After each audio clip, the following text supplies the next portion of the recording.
In 2013, Vine launched, creating a blaze across all of social media due to it being the first short-form video content platform. 4 years later, it closed. So what was the main reason that Vine went under, and what can we learn from a social media perspective to help our businesses move forward instead of backwards? Let's get into it.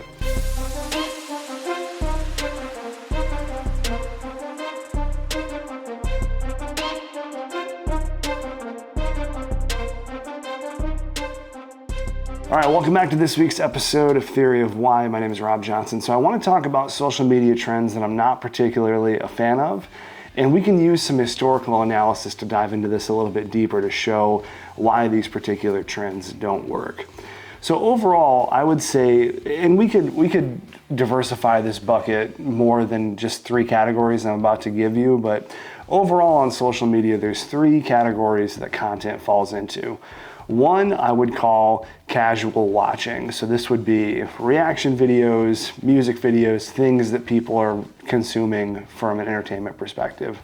Second would be business related content. So this is stuff that you would use for lead generation. You might use it for awareness, branding, just general attention towards your business. And the third one is what I would call it's more of a repository for content that has no purpose or use online.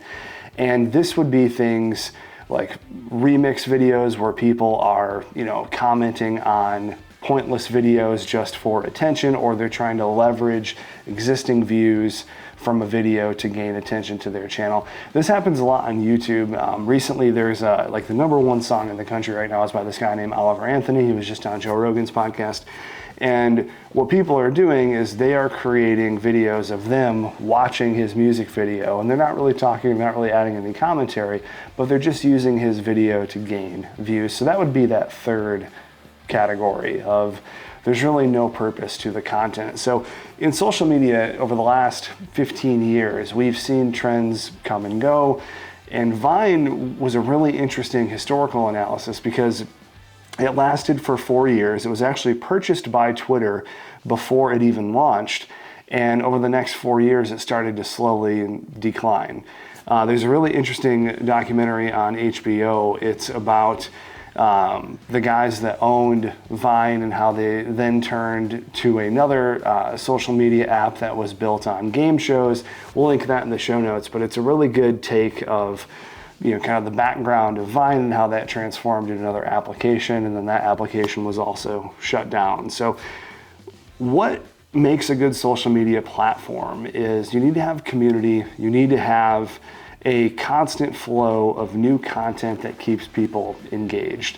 If you don't have those two key components to a social media platform, you won't have long-standing in any type of application. And this is why I'm not a big believer that TikTok is going to be around for more than another couple of years. My expectation is by 2025 it will be gone. And that's because there's no community aspect to TikTok. And also, apps like Facebook and Instagram and YouTube even have taken the best parts of TikTok and have added it into their own communities, which has pulled market share away.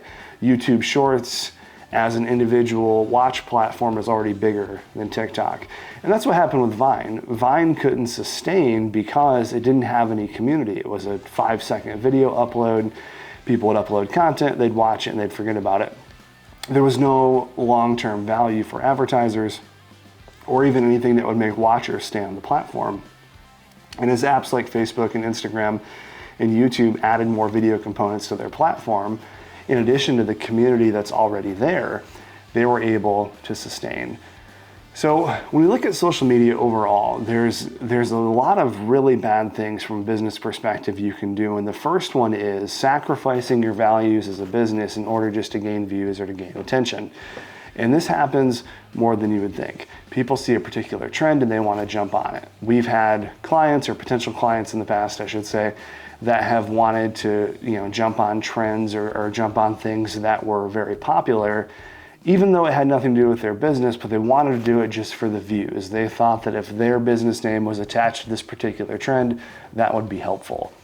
But what actually happens is whenever you connect your business to a particular trend and it doesn't fit inside of your culture in the business, that actually triggers an inauthentic response from watchers, because they can see that there's no congruity between your business and that particular trend. So it makes for a really bad public relations problem for your company, because now you're attaching yourself to something that isn't inherently inside of your DNA. It would be like if Apple all of a sudden, their main source of marketing were TikTok dancing videos. That's a very hard left turn from Apple's traditional marketing, which is built on clean, fun, vibrant lifestyle advertising. It'd be a very hard left turn for them to move into just solely, TikTok dance moves and things that aren't in their traditional culture. People would feel that that's inauthentic, and they're trying to cash in on a trend just for the sake of money. And from a business perspective, one thing you have to realize is that consumers are very perceptive. They can understand and see through what you're trying to do. So if you're doing something that's not in your character or not in your company's culture, people are going to be able to detect that very quickly, and they're going to feel as though you're being disingenuous, which will pull them away from your brand rather than your initial intention of bringing them to it. And that's why we're going to do another video, I think 2 episodes from now. It's going to be on the first thing you should do when you start your business. And just as a teaser for that, the first thing you should do when you start your business is build a set of company ethics and values that you can measure everything against. Because if you don't have that foundation for your company, you're going to go awry very, very quickly. So it's the same thing in social media, and this is why we press at Wayne Media so much about strategy and long-term roadmaps and ensuring that the messages that we're putting out online are coherent in the context of what that company's brand is. People do a really, really bad job of just needing to be on social media just because they think they should be, and putting anything out there and think that, well, something might stick and that's going to be fine. It's not going to be fine. You can't put yourself in a spot where you're just throwing things at the wall, especially when you're a business owner, and seeing if they stick, because those misses that you do have, if they accumulate and you have more misses than you have hits, people are going to think that you have no idea what you're doing online.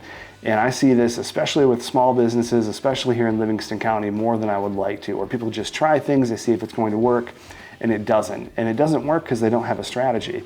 They have no long-term plan around building their social media content and leveraging it against their values and their company. And that's really, really important, because it can give you a guideline of how you're going to take your business from this starting point of here's our values, here's our mission, here's our offerings, and then building content around it.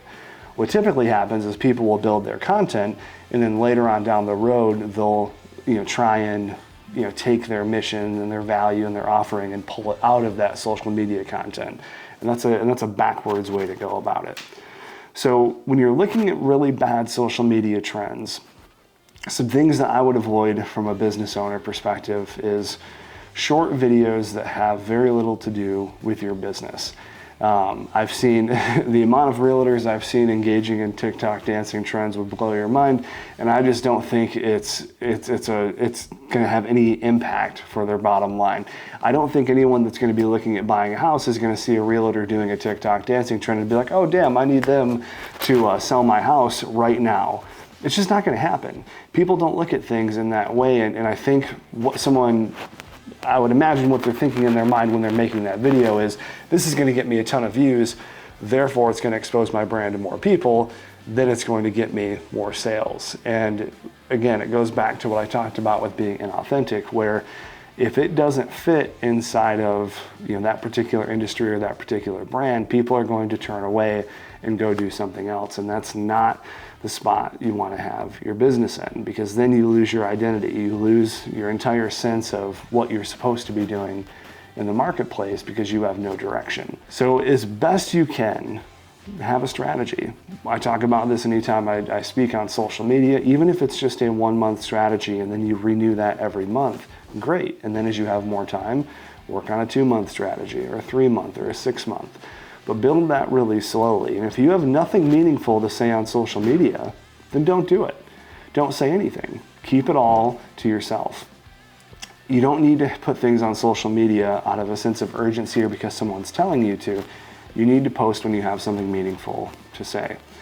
So this was a very short, abbreviated episode. I have a lot more to say on these social media trends, but that'll be for another time. So that'll wrap up this week's edition of Theory of Why. I'll catch you on the next one. Take care.